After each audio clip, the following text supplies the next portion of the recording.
Salut, moi c'est Jeff Green, créateur de contenu moto, et Speedway m'a confié la lourde tâche de tester ce casque Next WST3. Et je l'ai testé en ville, en road trip, en arsouille, bref de partout. Qu'est-ce qu'on peut attendre de ce casque milieu de gamme? Et donc voici le casque Next WST3, version Fluence, pour un prix d'environ 400 €. Dans cette édition Fluence, tu as donc le kit déco qui est dispo lui en 4 couleurs différentes, plus la visière Iridium assortie à ton casque, avec évidemment une visière transparente et un pinlock. A savoir que ce modèle de casque existe aussi en full blanc, en full black et en carbone. Bon, soyons francs, hein, si j'ai d'abord choisi ce casque, c'est évidemment pour son design. Alors, à quoi s'attendre en termes de finition pour un casque de ce prix? Bah déjà, il pèse 1585 grammes. Ça reste un poil lourd, même si c'est dans la moyenne de tous les mêmes casques de cette gamme. Ensuite, on a droit à la fameuse fermeture double D. Niveau confort, on a le droit à des mousses relativement confortables. Petit big up au système de retrait rapide des mousses, c'est pour les secours. Niveau insonorisation, c'est pas horrible.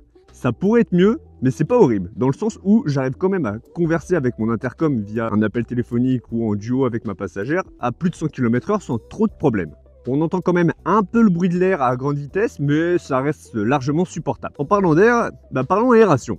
Alors ce casque dispose de 6 entrées d'air différentes qui te permettent de faire à peu près le flux d'air que tu veux à l'intérieur du casque et ça fonctionne, ma foi, plutôt pas mal. Petit big up aux porteurs de lunettes qui apprécieront l'arrivée avant d'air qui fait arriver l'air dans un angle optimal pour chasser la buée sur les verres des lunettes. À savoir si l'on fait exprès, je sais pas, mais en tout cas ça marche bien. Bon, maintenant parlons un petit peu de cette visière. Alors rien à dire sur la transparence, par contre sur la Iridium, je sais pas si c'est pareil pour toutes les couleurs, mais celle-ci est vraiment teintée. Donc rouler avec ça le soir, c'est mort. Déjà que sous la pluie, compliqué. Par contre, un truc dont on parle jamais quand on teste un casque, c'est des crans de la visière. Alors c'est con, mais c'est important. Alors là, c'est plutôt bien foutu, hein, c'est plutôt agréable à utiliser. Et petit bonus sur le dernier cran, c'est le cran filet d'air. Très pratique.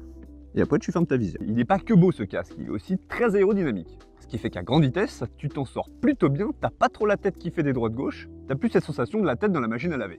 Donc pour résumer, ce casque, il est plutôt confortable, il est design, il est aérodynamique. En fait, il est bien placé à peu près de partout. Ce qui fait que pour 400 balles, tu peux avoir quand même un bon casque avec une gueule sympa. Même s'il n'est pas parfait, mais ce casque fait son boulot et il le fait bien. Mais moi en tout cas, pour mon usage quotidien, mes arsouilles entre potes, mes road trips, pour ce que j'en fais, il me convient très bien. Bon allez, je te laisse, hein, qui sait peut-être à plus pour un autre test d'un produit Speedway.